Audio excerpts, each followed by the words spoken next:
எந்த இடத்துல நம்ம நின்று தடுமாறி கொண்டிருக்கிறோமோ அந்த இடத்துல இனி ஒரு வே ஓபன் ஆனாதான் முன்னாடி போக முடியும். ஆமே, நாம் ஆராதிக்கிற தேவன் யார் தெரியுமா? இல்லாதவைகளையும் இருக்கிறதை போல வரவழைக்கிறவர். இனி ஒரு வே ஓபன் ஆகணும்னா காற்று நிக்கணும், கொந்தளிப்பு அடங்கணும். இதை செய்யறதுக்கு யாருக்கு முடியாது அப்படின்னா இந்த சீஷர்களுக்கு முடியாததை அசாத்தியமானதை சாத்தியமாக்குகிறவர் தான் நம்மை அழைத்திருக்கிறார். நம்ம நிறைய சிச்சுவேஷனை பார்த்து நாமளே ஒரு கன்க்ளூஷனுக்குள்ள வரும். இதெல்லாம் உடனே நடக்கிறது மாதிரி தெரியல, உடனே நடக்கிறது உடனே சான்ஸே கிடையாது, சாத்தியமே கிடையாது.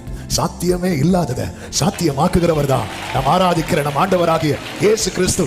உடனே படகு அவர்கள் போகிற, எல்லாரும் சொல்லுங்க பார்க்கலாம், ஏதோ ஒரு கரையை அல்ல.